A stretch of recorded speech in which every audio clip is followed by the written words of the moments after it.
The other day I was walking down in the valley by the Big Hill Springs Creek with another gentleman, and we all of a sudden just stopped, and I looked over to my left and I saw a baby moose.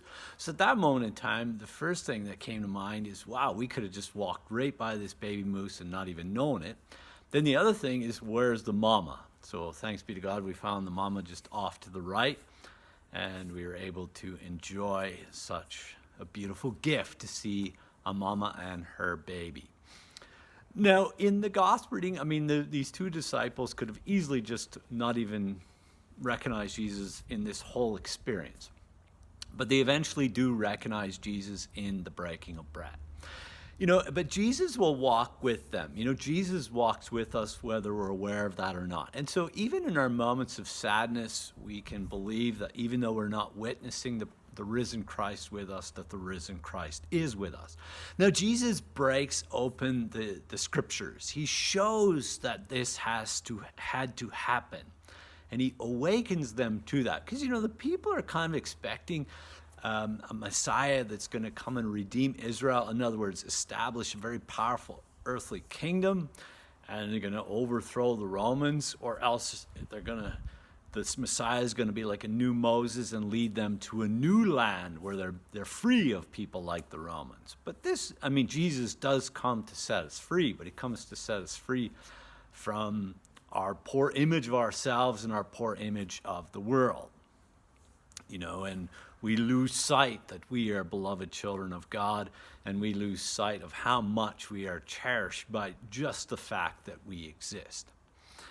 Now, eventually they do recognize Jesus, as I mentioned, but, it's interesting. We experience the very same thing when we go to Mass. We have the scriptures broken open for us, and then we share in the breaking of bread. This is really to help us. If we can recognize the risen Christ at Mass, then hopefully we can also recognize the risen Christ in our journey of life. And these two disciples are walking. They're just doing a very normal thing, and they witness the presence of the risen Christ. So we have to also look for the simple ways that Christ becomes present to us. Even in our chapel, we have beautiful flowers, the Paschal candle, and I'm looking at that thinking, oh my goodness, there's the resurrected Lord right in front of me. Creation often will reveal Christ to us in many different ways. It's often easy to see Christ present in creation, and to see Christ present in myself and others, that's a bit of a challenge. But we will have moments. Now, in the first reading from the Acts of the Apostles, this is one of the many speeches.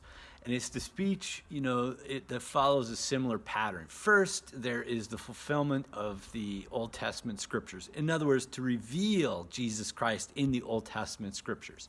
The prophet Isaiah is a good example of the suffering servant, also the one that's, born among us, born of a young woman or a virgin. And then there's also, he's going to bring about healing. Jesus is so obvious in the Old Testament if we look at it from that perspective. And that even through his death and resurrection that many people witness, they are to share this with others. We want others to know this so that they can use this as their viewpoint of life. The death and resurrection of Christ gives us the viewpoint on how we ought to look at the world, how we ought to look at ourselves. That is to say, always with eternal love.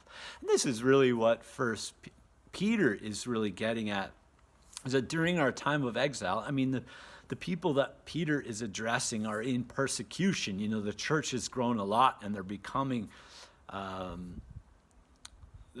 a force that's starting to intimidate the Roman Empire, and so they're becoming persecuted.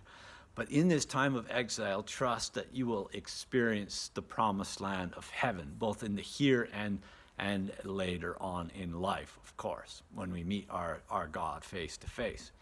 But they are to set their hope and their faith in Jesus Christ. Let Jesus Christ be the standard on how we look at the world around us and how we look at ourselves. I can't emphasize that enough, as I've just repeated that. And so as we gather around the table, Lord, once again, the Word of God has prepared us to meet the resurrected Christ in the Eucharist, and what a blessing that is, so that we can go out and we can celebrate that the Lord is risen, the Lord is risen indeed.